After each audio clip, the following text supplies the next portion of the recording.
Charles F. Haanel fue un pensador, publicista y hombre de negocios de los Estados Unidos a quien le apasionaba el mundo de la economía, la filosofía y las finanzas, y que ha dejado un gran aporte dentro del movimiento del nuevo pensamiento a través de sus obras y métodos metafísicos. Su obra más reconocida es su extraordinario curso titulado El sistema de la llave maestra, que ha inspirado a muchos hombres y mujeres de negocios, así como también a todo aquel que busque una autorrealización en la salud, el éxito y la abundancia.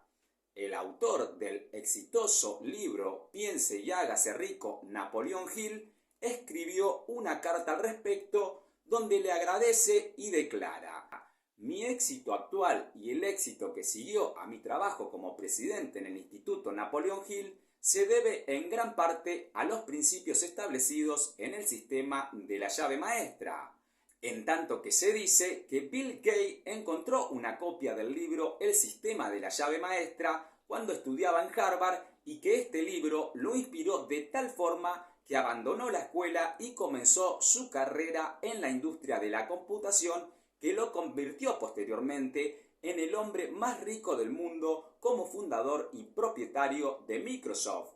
Respecto a su biografía, existe muy poca información certera y hay varias versiones que están signadas por errores y malas interpretaciones. Sin embargo, aquí intentaremos acercarnos lo más posible a la versión más fidedigna de la historia de Haanel a través de lo que creemos es la más cercana a la verdad mediante la investigación que hemos realizado. La mayoría de las versiones se basan en un artículo denominado Historia de la Cuarta Ciudad, escrita en el año 1909 por el periodista Walter Barlow Stevens, quien conoció a Charles cuando trabajaba como publicista. Existe, por ejemplo, la creencia de que los libros de Haanel fueron prohibidos en el año 1933 y que su publicación desapareció del mercado, pero esto es una falsa información, ya que no existen registros de que haya existido dicha prohibición. Lo que vamos a describir ahora fue tomado en gran medida del sitio oficial de Haanel, y aunque no podemos describir con precisión cómo era realmente Charles, podemos guiarnos por todos los datos que logramos conseguir a través de las diferentes versiones de su historia, además de sus tratos comerciales, familiares y, por supuesto, a través de sus ideas, escritos y obras. Charles Francis Haanel nació el 22 de mayo de 1866 en Ann Arbor, Michigan, en los Estados Unidos de América, y sus padres fueron Hugo Paul Haanel y Emily Fox, siendo Charles el primero de sus hijos. Se sabe que su familia se mudó a St. Louis, Missouri, debido a que el padre de Charles consiguió un trabajo como maestro en la escuela Picker. Allí la familia Haanel se multiplicó, ya que los padres de Charles tuvieron otros 7 hijos más, de los cuales solo llegaron 5 a la edad adulta. Según el primer censo, la familia Haanel figura como del año 1870 bajo la nómina de familia Heimel, estando constituida por Hugo de 35 años, nacido en Prusia, y su esposa Emily de 26 años, nacida en Wisconsin, y contando con su hijo Charles de 4 años, nacido en Michigan. Y se cree que Hugo, el padre de Charles, se desempeñaba como ministro jubilado cuando vivían en San Luis, ya que fue registrado como director de la escuela Picker y un año después aparece como director de la escuela norte de la Iglesia del Espíritu Santo. Se sabe que Charles asistió a la escuela pública en St. Louis y luego obtuvo su primer trabajo de tiempo completo en la Compañía Nacional de Esmaltado y Estampado como empleado de oficina en el año 1886, cuando tenía 20 años. Charles se desempeñó allí durante 15 años y es posible que también haya asistido a la universidad, ya que el directorio de St. Louis de 1885 tiene la abreviatura Cole junto a su nombre. Durante ese tiempo, Charles se desempeñó en su trabajo de la Compañía Nacional de Esmaltado y Estampado, y se sabe que un tiempo después Charles entró en el negocio editorial luego de comprar a sus socios, estableciendo una empresa llamada C.F. Hannell Publishing Company. Durante ese periodo, Charles conoció a Esther Martha Smith, con quien se casó en noviembre de 1888 y tuvieron 4 hijos: Jenny, Esther, Walter y Edith. Posteriormente, Charles, desde las mismas oficinas donde desempeñaba su labor, fue primero secretario y luego presidente de varias empresas, entre ellas la empresa de cultura cafetera de Oaxaca, la empresa azucarera Continental y la empresa comercial Continental, y según cuenta el periodista y publicista Walter Stevens, la Continental Commercial Company era una de las empresas más grandes del mundo y capitalizada por $2.500.000. Stevens también escribió sobre cómo Hannell, después de haber dejado la Compañía Nacional de Esmaltado y Estampado, donde convenció a un número de capitalistas para que compraran tierras en las cercanías de Tehuantepec, México, para el cultivo de azúcar y café. En abril de 1904, Esther, la esposa de Hannell, falleció y 4 años después, en 1908, Charles se volvió a casar con una señora llamada Margaret Nicholson, con quien tuvo 2 hijos más, Beverley y Charles F. Jr. Existe una versión que dice que el primero de sus hijos murió cuando aún era niño y que el segundo hijo del matrimonio falleció en un accidente automovilístico cuando servía en el ejército durante la Segunda Guerra Mundial. Respecto a Charles Hannell, no está claro por qué y en qué momento pasó de ser presidente de una empresa comercial a autor, pero se sabe que en el año 1911 comenzó a publicar El Sistema de la Llave Maestra, un curso por correspondencia semanal que Hannell además publicitaba en varias revistas y diarios, entre ellos en The Nautilus, la reconocida revista metafísica de la escritora y editora Elizabeth Town, destinada a promover las ideas del movimiento del Nuevo Pensamiento, donde escribían autores como William Walker Atkinson y Wallace Wattles, entre otros. En la revista, Hannell ofrecía un folleto gratuito titulado con el nombre de La Llave Maestra, que era una introducción de los métodos del curso de Hannell, quien escribió: enseña el uso del poder mental, el verdadero poder mental, no ninguno de los sustitutos y perversiones.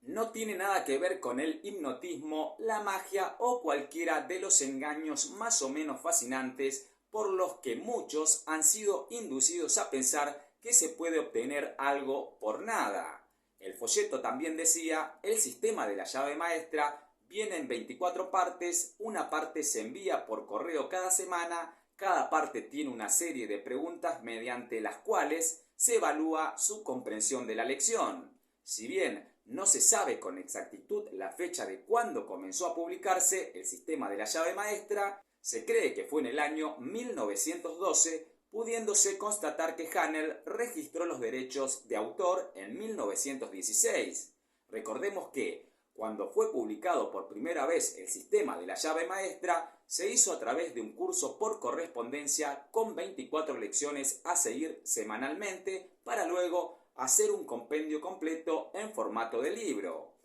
Veamos ahora en qué consiste el sistema de la llave maestra. Aquí el autor propone una metodología por la cual podemos alcanzar nuestros objetivos en la vida a través de la comprensión de los principios universales y de la sintonización con sus leyes. De esta forma, y mediante su aplicación práctica, es posible crear la vida que deseamos, cumpliéndose la máxima que dice que podemos ser lo que queremos ser. Hannell nos insta a poner en práctica estas lecciones bajo la estricta metodología descrita en cada lección para ir comprendiendo y desarrollando de manera gradual la relación que existe entre el individuo y el universo. Para eso, explica que la sustancia en la que vivimos, nos movemos y existimos puede ser moldeable a través del pensamiento con el fin deseado. Para esto es necesario contar con un lugar como una habitación,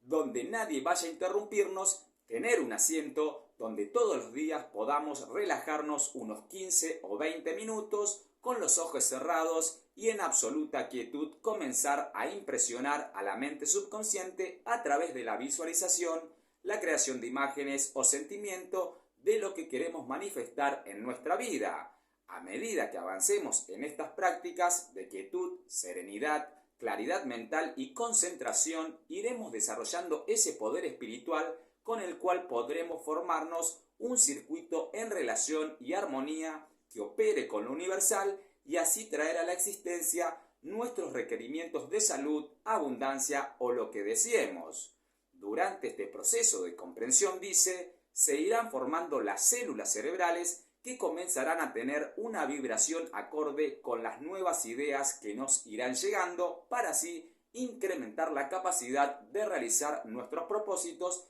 mediante la ley de atracción.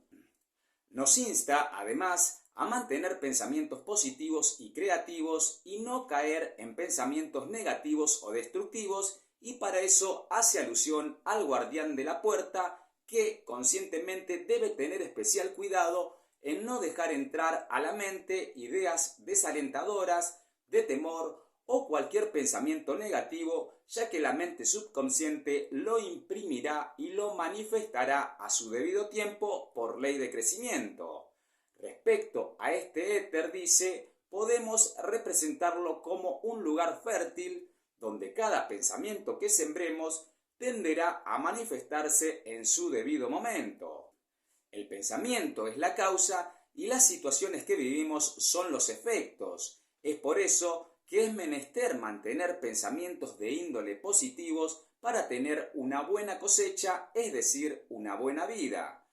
Si nos encontramos en una mala situación, esto se debe a que estamos pensando erróneamente y al cambiar los pensamientos o causas, cambiamos los efectos o las circunstancias. Además, hace referencia a la relación que existe entre el sistema cerebroespinal, el consciente, y el sistema simpático, el plexo solar, tomada de la filosofía del juez británico nacido en la India, Thomas Troward. En síntesis, si podemos controlar nuestros pensamientos, podemos controlar las circunstancias, afirmando que el individuo es la suma de todos sus pensamientos, ya que esta ley está trabajando en todo momento. Para que entendamos lo que es la mente universal, debemos decir, es la que hace que las plantas crezcan, las fisonomías se desarrollen, el sol salga, los ciclos de las estaciones climáticas tengan su regulación o, por ejemplo, que una cortadura en la piel cicatrice.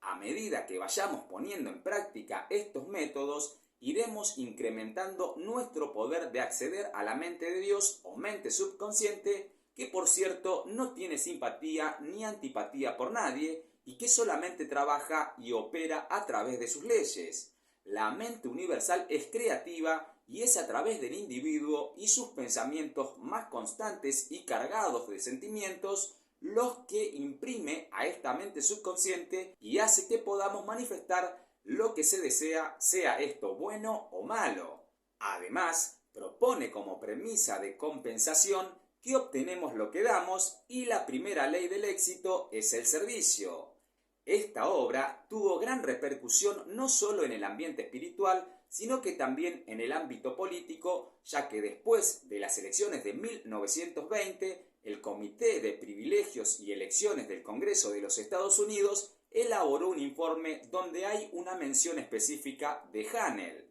Se dice además que Charles Hanel era miembro de la Sociedad de los Rosacruces y que era maestro masón y que se convirtió en miembro de la Orden Árabe Antigua del Santuario Místico, una organización establecida en 1870 derivada de la francmasonería,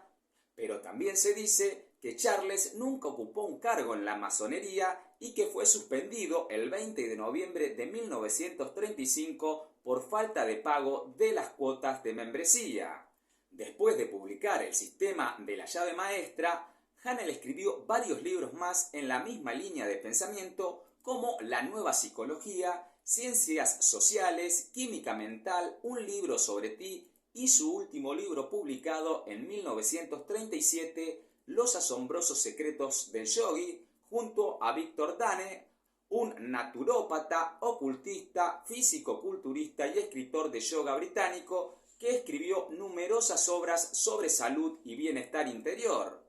Respecto al libro Los sorprendentes secretos de un yogi, podemos observar la incursión que hace Hanel en la filosofía yogi, donde a través de las técnicas de respiración, relajación y meditación podemos acceder a estados de conciencia superior, desarrollando la capacidad interior del ser, llevando un estilo de vida armónico y obteniendo así habilidades sorprendentes como los llamados milagros. Este libro aborda los rudimentos filosóficos del yoga de la India, indicando algunos ejercicios prácticos para obtener así una vida saludable y longeva. Además, el autor narra cómo los yogis logran el control total del cuerpo mediante la respiración y de una forma científica realizan su práctica y su mejora constante hasta llegar a un punto de elevación y control absoluto, dando como resultado la concentración, conciencia y unión con la divinidad interna y con el universo. Se dice que el yoga es la filosofía que desarrolla la capacidad de la mente humana para responder a vibraciones más altas y así alcanzar estados de plenitud jamás esperados en esta realidad, además de describir los diferentes tipos de yoga y sus diferentes etapas. En esta obra también se encuentra el libro La puerta a la prosperidad de Víctor Dane, un libro práctico con 21 lecciones donde se enseña cómo moldear el carácter, la voluntad, la conducta, cómo perder el miedo y cómo formar hábitos para alcanzar una conciencia superior. Respecto a la personalidad de Hanel, podemos percibir que fue un gran investigador de las diferentes filosofías espirituales y religiosas, influenciado también por los filósofos de la antigua Grecia y las leyes herméticas, así como la de pensadores como Swedenborg, Disraeli y Tennyson, entre otros, además de escritores de la corriente del nuevo pensamiento como James Allen, Prentice Mulford, Ralph Waldo Emerson y Thomas Troward. Sus métodos de marketing, como el curso por correspondencia o los diversos panfletos y folletos que utilizó, demuestran que fue un hombre de negocios muy ingenioso y astuto, utilizando e innovando los métodos que lo llevaron al éxito. Walter Stevens describe la personalidad de Charles Hanel como la de un hombre de juicio maduro, capaz de examinar serenamente la vida y valorar correctamente sus oportunidades, sus posibilidades, sus exigencias y obligaciones. Ha buscado sabiamente el éxito en la línea de menor resistencia y, sin embargo, cuando se ha enfrentado a dificultades y obstáculos, ha mostrado una fuerza de carácter que le ha permitido superarlos y continuar por el camino de la prosperidad. Muchos hombres, cuya vida es una vida de laboriosidad incansable, no tienen el éxito porque carecen del complemento de la laboriosidad, una ambición loable que impulsa al individuo a buscar otros campos y aprovechar con entusiasmo las oportunidades que se presentan. En estas cualidades, continúa diciendo Stevens, el señor Hanel está ricamente dotado y por lo tanto ha alcanzado su envidiable posición actual en los círculos financieros. Charles Francis Hanel pasó a otro plano de existencia el 27 de noviembre de 1949 a la edad de 83 años, estableciendo su certificado de defunción que se desconocen los motivos y causas de su fallecimiento, siendo su cuerpo enterrado en el cementerio de Bellefontaine en St. Louis, Missouri. En tanto que su esposa Margaret Hanel falleció 2 años después a causa de una hemorragia cerebral el 2 de octubre de 1951. De los pocos familiares que pudieron dejar una reseña de cómo era Charles Hanel, un sobrino nieto lo describe como el tío loco Charlie cuando iba de visita a su casa, recordándolo como un buen anciano. Charles F. Hanel, una personalidad que generó mucha atención dentro del campo financiero mediante sus recetas para alcanzar el éxito en cualquier aspecto de la vida, a través de sus lecciones prácticas y métodos de aprendizaje, aportando de esta forma gran claridad a toda persona que persiga el bienestar y dejando además un muy importante legado dentro del movimiento del nuevo pensamiento.